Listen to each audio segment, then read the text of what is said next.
एक गांव में औरतों की चोटी काटने की घटना होने लगी थी। जैसे ही रात होती, एक चुड़ैल अपने हाथ में खंजर लेकर आती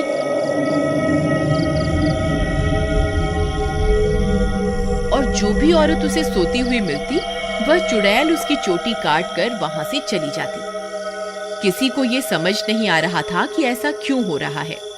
फिर एक दिन, अरे भगवान, अपने बालों को छुपा कर रखो। पूरे गांव में चोटी काटने की घटना बढ़ती ही जा रही है। कहीं उस चुड़ैल की नजर तुम्हारे लंबे बालों पे चली गई तो वो तुम्हारी चोटी काट कर ले जाएगी। अजी, आपको घबराने की कोई जरूरत नहीं है। किसी चुड़ैल की इतनी हिम्मत कहाँ कि वो मेरी चोटी को हाथ भी लगा सके। अच्छा, ये बात है। जैसी तुम्हारी मर्जी। मेरा काम था तुम्हें होशियार करना। अगर चोटी कट गई तो फिर मेरे पास रोते हुए मत आना। इतना बोलकर भीमा वहां से चला जाता है। फिर रात होने पर वह चोटी काटने वाली चुड़ैल फिर से गांव में आती है। वह अपने शिकार को इधर उधर ढूंढ रही होती है। तभी उसे एक घर की खिड़की से एक औरत सोती हुई दिखाई देती है। वह चुड़ैल उस घर में घुस जाती है और उस औरत की चोटी काट लेती है। जैसे ही औरत की चोटी कटती है, उसकी नींद खुल जाती है। हे भगवान, ये चुड़ैल अंदर कैसे आ गई? हाय, मेरी चोटी कहाँ गई? अरे मर गई रे, इसने तो मेरी चोटी काट ली। तभी वह चुड़ैल उसकी चोटी को लेकर वहां से उड़ जाती है। तभी वह औरत उसका पीछा करती है, लेकिन वह चुड़ैल अंधेरे में कहीं गायब हो जाती है।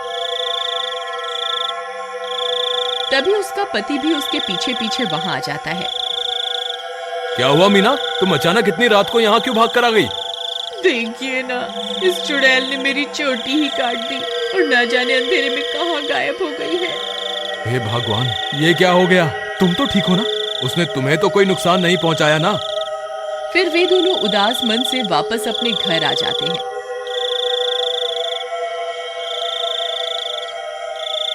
अगले दिन सुबह होने पर मीना की चोटी कटने की बात पूरे गांव में फैल जाती है।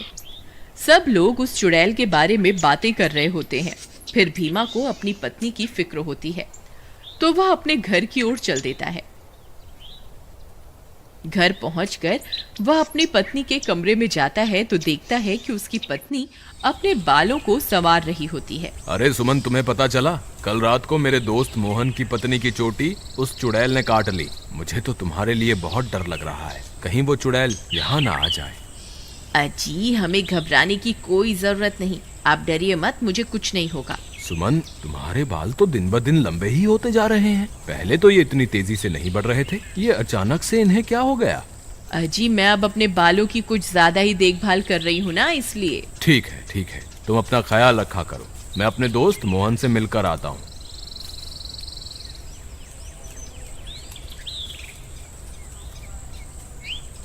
अरे भाई मोहन, तुम कैसे हो? भाभी के बारे में पता चला, सुनकर बहुत दुख हुआ। क्या बताऊं भीमा भाई, जब से मीना की चोटी कटी है उसका तो रो रो कर बुरा हाल है। और बताओ, सुषमा भाभी तो ठीक है ना? अब तुम्हें भाभी का बहुत ज्यादा ख्याल रखना होगा, कहीं चुड़ैल उन्हें अपना अगला शिकार न बना ले। तुम सही कहते हो भाई, मुझे भी बहुत फिक्र हो रही है। ठीक है, अब मैं चलता हूँ। तुम अपना और मीना का ध्यान रखना। फिर इतना बोलकर भीमा वापस अपने घर आ जाता है।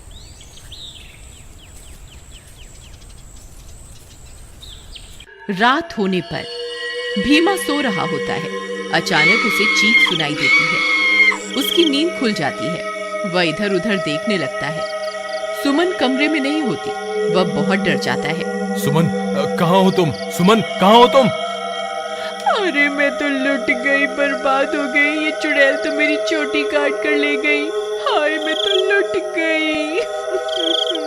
अरे, ये किसकी आवाज है?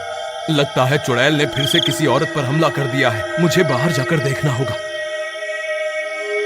फिर वह भागकर बाहर जाता है और देखता है कि बाहर कुछ गांव वाले खड़े होते हैं। वह उनके पास जाता है। क्या हुआ भाई? ये चीख पुकार कैसी थी? क्या हुआ? सब ठीक तो है ना? नहीं भाई, अभी अभी चुड़ैल इस बेचारी की चोटी काटकर अंधेरे में गायब हो गई। हे भगवान, सुमन तुम कहाँ हो? मुझे वापस घर जाना चाहिए। फिर वह वापस अपने घर की ओर दौड़ पड़ता है। जब वो घर पहुंचता है तो देखता है कि सुमन अपने बालों को सहला रही होती है।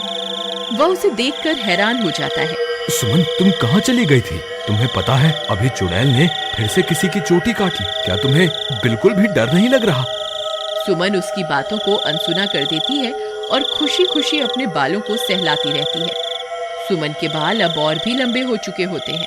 ये क्या सुमन, तुम्हारे बाल तो एक दिन में ही इतने लंबे हो गए, ये कैसे हो सकता है? भीमा सुमन के बाल देखकर घबरा जाता है।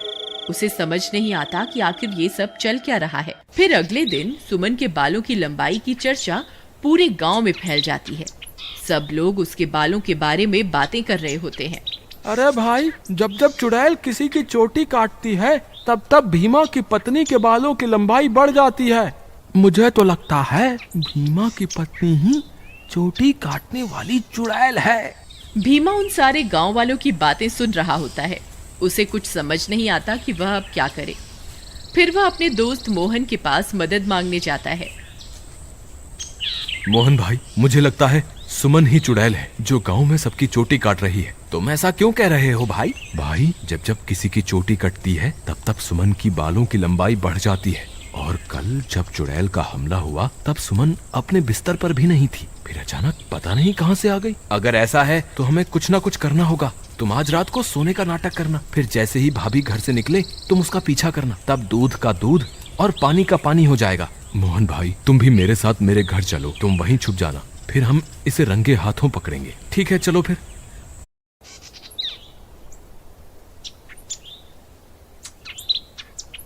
फिर वे दोनों भीमा के घर आ जाते हैं और मोहन अलमारी के पीछे छुप जाता है।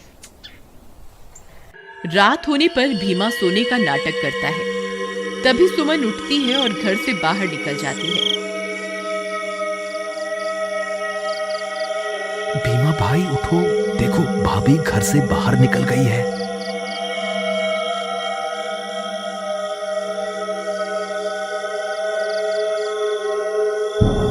सुमन थोड़ी दूर जाते ही चुड़ैल में बदल जाती है और अपने शिकार की तलाश करने लगती है।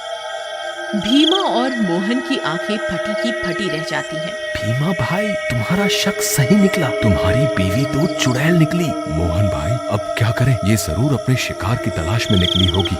अगर हमने इसे नहीं रोका तो आज ये फिर से किसी की चोटी काट लेगी। लेकिन भीमा भाई, भाभी सबकी चोटियां क्यों काट रही है? मुझे क्या पता भाई, जब तू अपनी भाभी से मिलेगा तो पूछ लियो। चलो इसका पीछा करते हैं। थोड़ी दूर उसका पीछा करने पर चुड़ैल एक जगह पर रुक जाती है। फिर वह इधर उधर अपने शिकार की तलाश करने लगती है। तभी चुड़ैल की नजर एक घर पर पड़ती है और वह उस घर में घुस जाती है। वहां उसे एक औरत सोती हुई दिखाई देती है। भीमा भाई, भाभी तो एक घर में घुस गई, अब क्या करें? अरे बेवकूफ, ये भाभी भाभी क्या लगा रखा है? इस वक्त वो तेरी भाभी नहीं है, वो एक चुड़ैल है। चलो हम भी इसके पीछे चलते हैं। अरे वाह, इसके बाल तो बहुत लंबे हैं, आज इसे ही अपना शिकार बनाऊंगी। तभी भीमा और मोहन वहां पहुंच जाते हैं। रुक जाओ भाभी, मैं आपको ऐसा नहीं करने दूंगा। ए चुड़ैल, वहीं के वहीं रुक जा, नहीं तो तुझे जान से मार देंगे। देखो सुमन, तुम ये ठीक नहीं कर रही हो, तुम्हें अभी के अभी ये सब रोकना होगा। ए मूर्ख इंसान, मैं कोई तेरी सुमन नहीं हूँ, मैं एक चुड़ैल हूँ। बस मुझे थोड़े और बालों की जरूरत है, फिर मैं महाशक्तिशाली बन जाऊंगी। फिर हर तरफ सिर्फ मेरा ही राज होगा। भीमा भाई, तुम इसे बातों में उलझाओ, मैं पीछे से जाकर इसकी चोटी काट दूंगा। फिर भीमा चुड़ैल को अपनी बातों में उलझाता है। तभी मोहन चुपके से चुड़ैल के पीछे पहुंच जाता है और उसकी चोटी काट देता है। अरे मर गई रे, ये तूने क्या कर दिया? मेरे सारे कराए पर पानी फेर दिया।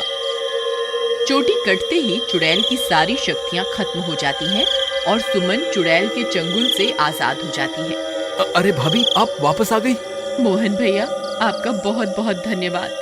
आपकी वजह से मुझे इस चुड़ैल से मुक्ति मिल गई। भीमा भी अपनी पत्नी को वापस पाकर खुश हो जाता है और वे दोनों फिर से एक साथ रहने लगते हैं। इस तरह गांव वालों को चोटी काटने वाली चुड़ैल से छुटकारा मिल जाता है और सब गांव वाले हंसी खुशी रहने लगते हैं।